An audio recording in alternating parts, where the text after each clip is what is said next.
will say this about Greenland. We need Greenland. New this morning, President Trump just said the United States needs Greenland. President Trump has repeated his threat to take over Greenland. President Trump standing before the world and putting it on notice. He's not backing off at all in terms of his ambition to take control of Greenland. If we don't do it, Russia or China will take over Greenland. This is Greenland, a land so cold and remote that most people could not find it on a map without help. No skyscrapers, no stock markets, no armies marching across its borders. Just ice. And yet, for more than a century, the most powerful nation on Earth has kept its eyes fixed on it. Not once, not accidentally, not as a joke. In 1868, American officials quietly discussed acquiring Greenland after purchasing Alaska. In 1946, the US formally offered Denmark $100 million in gold to buy it outright. In 2019, a sitting US president revived the idea in public, triggering global ridicule. But the laughter misunderstood something fundamental. Great powers do not repeatedly pursue useless land. They pursue advantage. Greenland offers an advantage so profound that it reshapes how wars are fought, how trade moves, and how the future is defended. This is not a story about ice. It is a story about time, minutes, seconds. Because in a nuclear world, time is survival. If a missile is launched today, it does not travel east or west.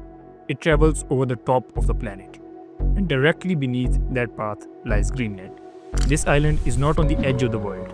It is above it. It is a shield, a sensor, a gate. And as the ice melts and the Arctic opens, Greenland is transforming from a forgotten wasteland into one of the most valuable pieces of territory on Earth. The question is not why the United States wants Greenland. The real question is how the world failed to notice it, why it always has. To understand that, you have to stop looking at Greenland the way civilians do, and start looking at it the way militaries, intelligence agencies, and empires do. Because once you see Greenland clearly, you realize something unsettling. This island does not just sit quietly under the ice. It sits at the center of the future.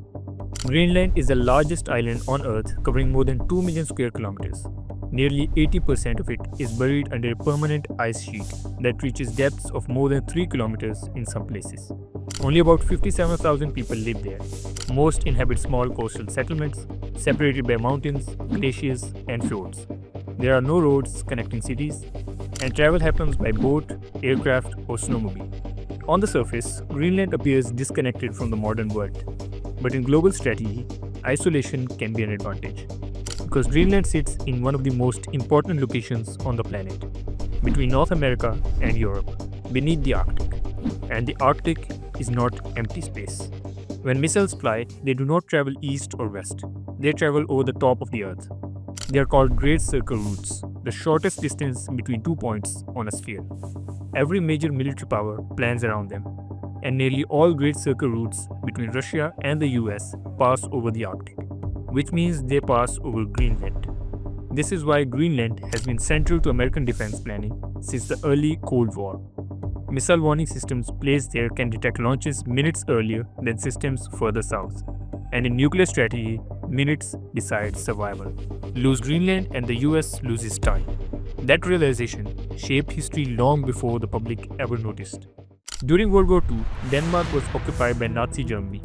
Greenland suddenly became a vulnerability. Germany could have used it to monitor North Atlantic shipping lanes, to track weather systems critical for military planning, and to threaten North America itself. So the United States intervened. With Denmark's government in exile, the US assumed responsibility for Greenland's defense. Airfields were built, weather stations were installed, and Greenland became a silent but essential part of the Allied war effort. When the war ended, most temporary military installations were dismantled. Greenland was not, because the enemy had changed.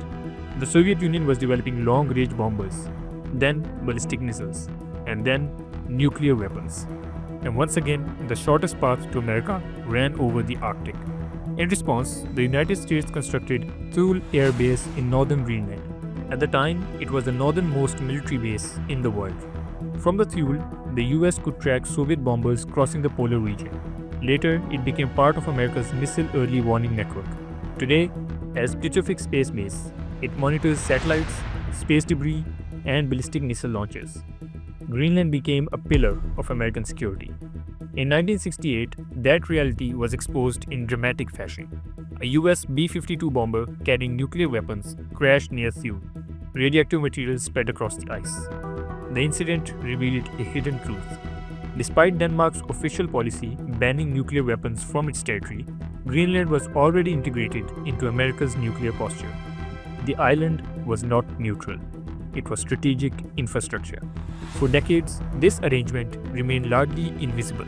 The Arctic was frozen, shipping routes were closed, and resources were inaccessible.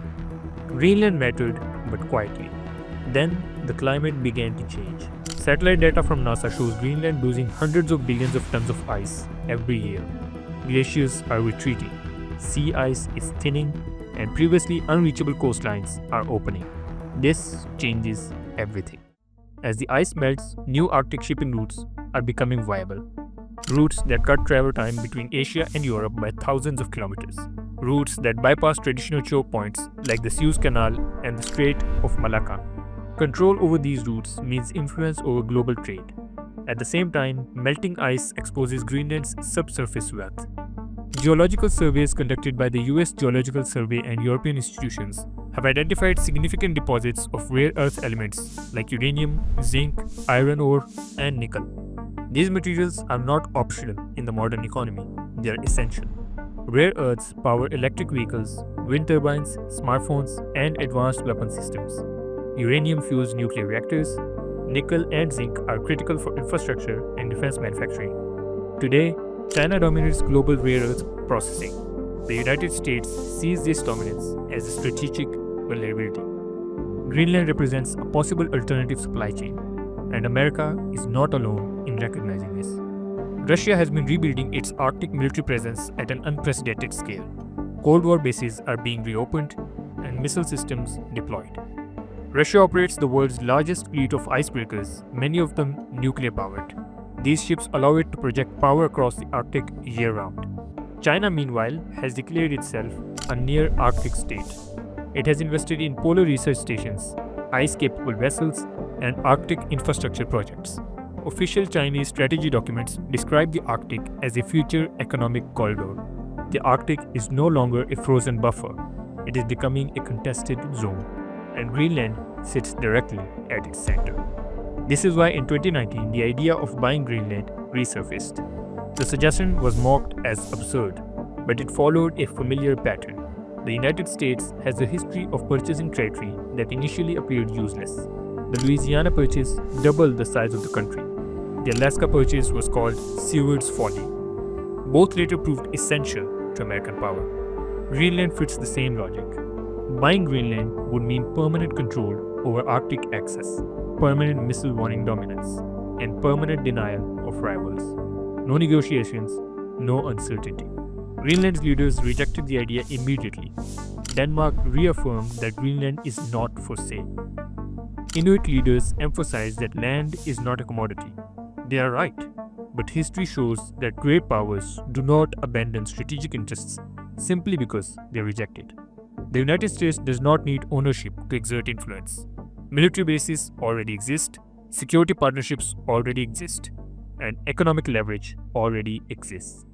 Ownership would simply make the influence irreversible. And irreversible control is the ultimate goal of power. Greenland does not look like power. It looks empty. It looks frozen.